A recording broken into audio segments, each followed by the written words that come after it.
Olá pessoal, bem-vindos mais uma vez ao canal Cabeça na Nuvem. Essa é uma aula da trilha de Fundamentos de Tecnologia. Essa será uma aula sobre servidores.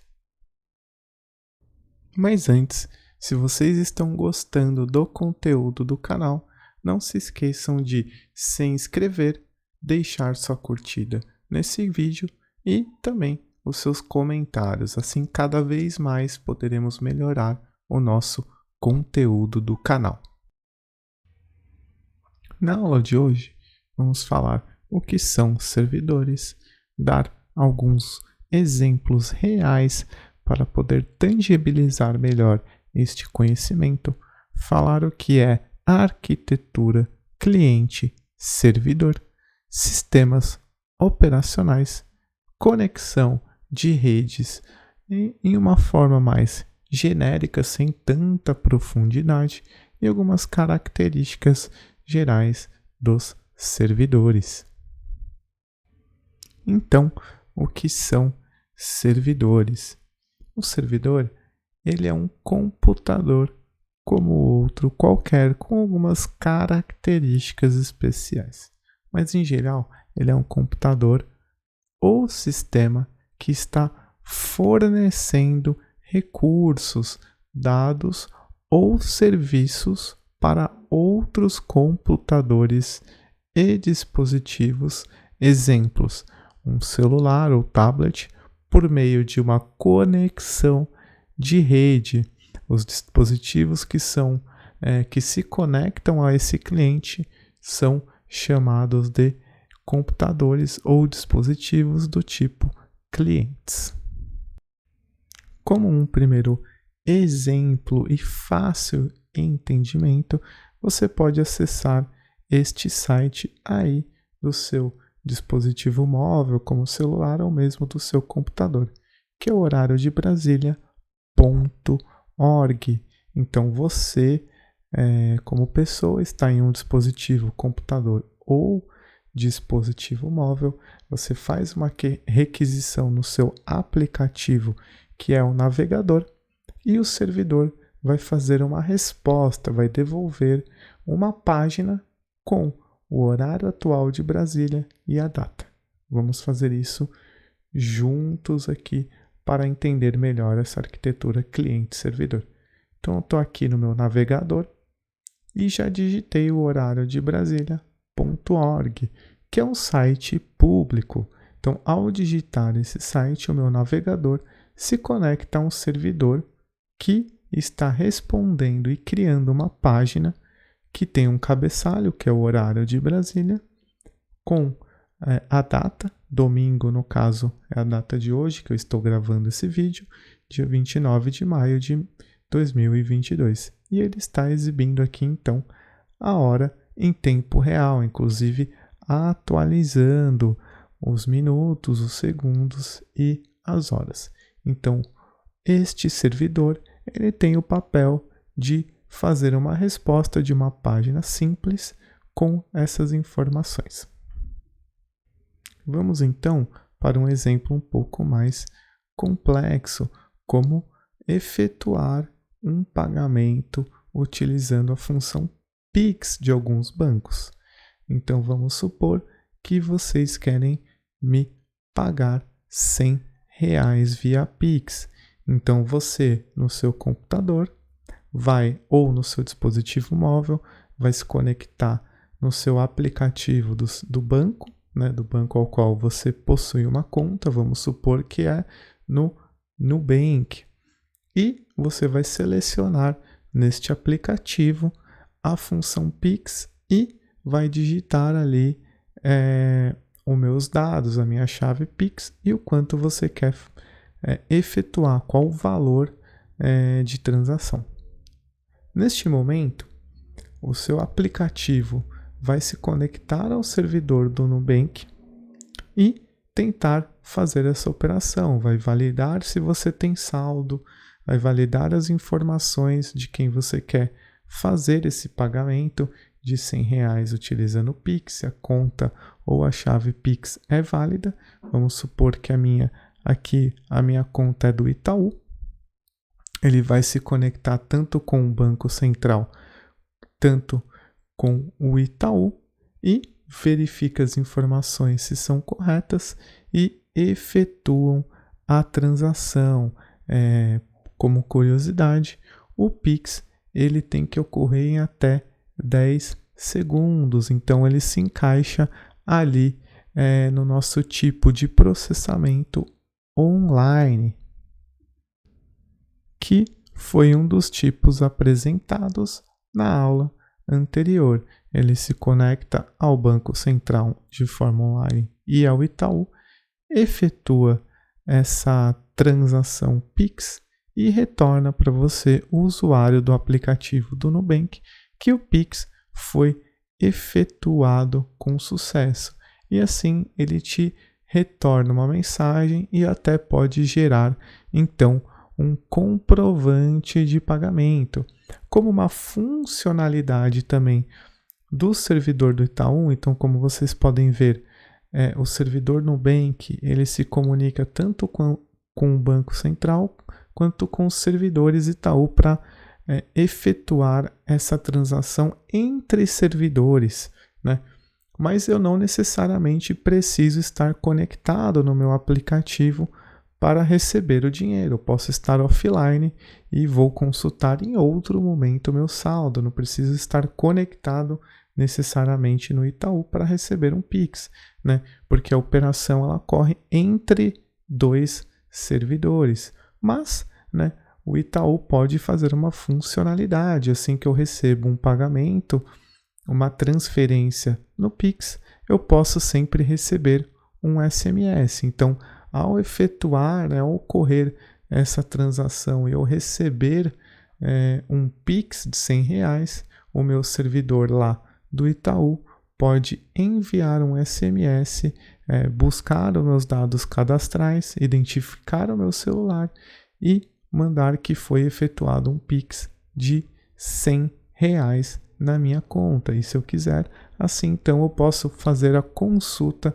dessas informações também no meu aplicativo bancário. Outro exemplo aqui de cliente-servidor, vamos supor que eu estou aqui utilizando o meu celular e eu tenho o aplicativo do Netflix ou um assinante. Então, estou no meu dispositivo, entro no meu aplicativo do Netflix, efetuo o login. Então, há uma requisição entre eu, o cliente, e o servidor, e é feita uma autenticação, ele valida os meus dados de usuário e senha. Assim, então, eu posso consumir, trocar mensagens ali de streaming com o servidor. Escolho o filme ou série que desejo assistir, então o servidor vai começar a fazer essa transmissão em tempo real ou em streaming, mandar dados em alta volumetria, que são os arquivos de filmes ou séries, para que eu assista em tempo real no meu celular. Este é mais um exemplo de conexão entre o meu aplicativo e um servidor que está provendo algum tipo de serviço. E pode então surgir a dúvida de como que acontece essa conexão, pois nós não vemos como ela acontece. Ela acontece ali por trás dos panos, né? Como que os dispositivos, os celulares, os computadores, eles se conectam à rede. Isso acontece através do sistema operacional. Ele que faz essa comunicação do nosso aplicativo, do nosso programa que está rodando no celular ou no computador, com a infraestrutura, né? Então, os servidores, né, ele tem uma interface, né, que se comunica com os dispositivos, e essa interface que fala com os dispositivos e hardware é chamado de sistema operacional. Alguns exemplos de sistemas operacionais de celulares é o Windows, não é tão comum, mas existe celulares que têm baseado no sistema operacional do Windows, e os mais comuns que são o da Apple, que é o iOS, ou iOS em português, e o Android, que é o mais utilizado hoje em celulares da Samsung, Xiaomi e entre outros. A maioria se utiliza aí do Android. E computadores, os mais comuns são o Chrome OS, que é um novo sistema operacional mais recente, que é da Google, o Windows, mais abaixo no canto esquerdo, o macOS, que é específico para os computadores da Mac, da Apple, e o Linux, que é muito utilizado para servidores, mas também recentemente tem sido muito utilizado em computadores pessoais também. Os nossos dispositivos, computadores, tablets e celulares, eles se comunicam através de redes. Uma delas pode ser a rede local, sendo o local uma rede residencial ou mesmo uma rede local empresarial, que ali não só vai ter dispositivos comuns como celulares e desktops, mas também vai ter servidores. E, em geral, essas redes locais, elas disponibilizam um link de internet, por onde todos os computadores e dispositivos irão se conectar com o mundo externo. Por exemplo, nós podemos ter em nossa casa uma internet com uma rede local via Wi-Fi. Então, eu conecto o meu celular ou o meu computador via Wi-Fi na minha rede local e ela, por sua vez, nos conecta à internet via cabo de fibra ótica ou outro tipo de conexão de internet. Vamos ver com mais detalhes os tipos de redes na nossa aula mais avançada de redes. Fique tranquilo.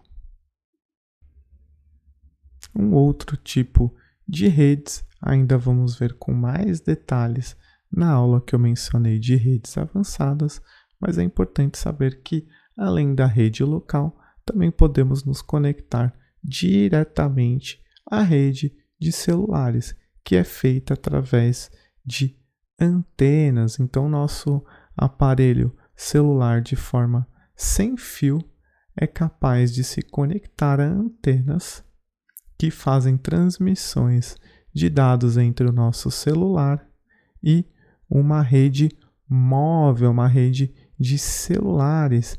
Então, são múltiplas antenas que são capazes de transmitir e receber dados para os nossos celulares e nos conectar aos servidores das operadoras.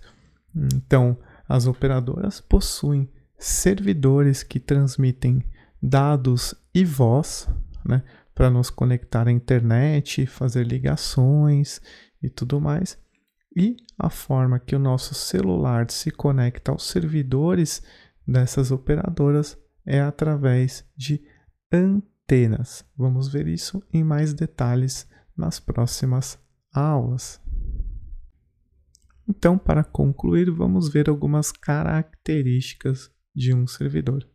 Um servidor ele está fornecendo serviços através de uma conexão de redes. Há múltiplos clientes que se conectam a ele. Usando o último exemplo, eu tenho servidores de uma operadora de serviço móvel e nós nos conectamos através de uma conexão ou rede móvel, que é feita através de antenas. Então, eles estão fornecendo serviços de internet, de dados e voz para que possamos fazer ligações.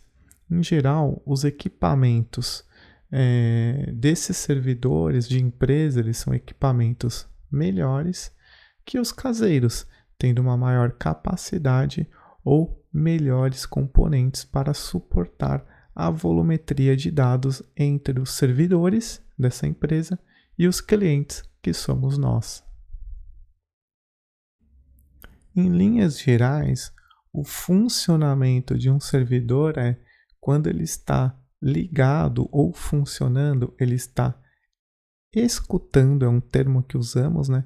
Escutando ou recebendo requisições de clientes. Então, ele autentica e autoriza usuários que se conectam a ele. Usamos aqui, por exemplo, o exemplo do Netflix, onde colocamos usuário e senha. Então, o servidor recebe, né, ele está escutando, então ele recebe uma requisição de um usuário que se autentica ali ao servidor, recebe uma autorização e então o servidor passa a processar os seus dados, né? Então, o que ele está processando? Uma escolha de um menu, onde ele escolheu um filme ou série e está retornando a resposta, retornando o que eu selecionei, que é streamar, entregar em tempo real um filme para que eu possa assistir.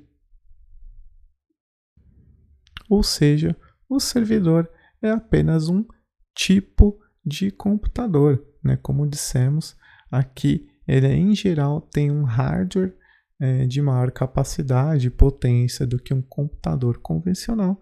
Em geral são mais caros e consomem mais energia também que um computador convencional, pela sua capacidade elevada de processamento de dados. Todas as empresas, em geral, elas dependem de servidores para poder cuidar de sua operação, processar os dados do seu serviço. O custo de um ou mais servidores ele pode ser de milhares e até centenas de milhares de reais. Montar uma operação, toda uma estrutura de servidores para uma empresa, inclusive do porte do Itaú, como usamos aqui de exemplo, ou até mesmo do Netflix, exige muito investimento, uma operação, montar e manter todo o seu funcionamento, exige não só um investimento em infraestrutura, né, de energia elétrica, de máquinas, servidores, de montagem, passagem de cabeamento e tudo mais, mas também de pessoas para manter tudo isso em funcionamento, né? Sendo seu custo muito elevado, não só na compra, mas também de pessoas que saibam operar este servidor. Por isso que cada vez mais está se popularizando os serviços de computação na nuvem, onde não precisamos comprar nem adquirir nem licenças, nem servidores. Nós pagamos apenas pelos minutos de uso. Não precisamos fazer uma aquisição, uma compra inicial. Então é possível se utilizar de serviços na nuvem, de servidores de alta performance, porém pagando apenas pelo uso e sem a necessidade de operar, preocupações com energia, com disponibilidade, que serão temas das nossas trilhas futuras e mais avançadas sobre computação na nuvem. Mas foi apenas um gostinho aqui. Não se preocupem nesse momento, pois temos trilhas específicas para falarmos de computação na nuvem. O importante aqui é ficar com o conceito do que são servidores. Bom, pessoal, espero que vocês tenham gostado desse conteúdo teórico sobre servidores e não deixem de curtir aqui o vídeo, seguir o canal Cabeça na Nuvem no YouTube e compartilhar com seus amigos. Muito obrigado.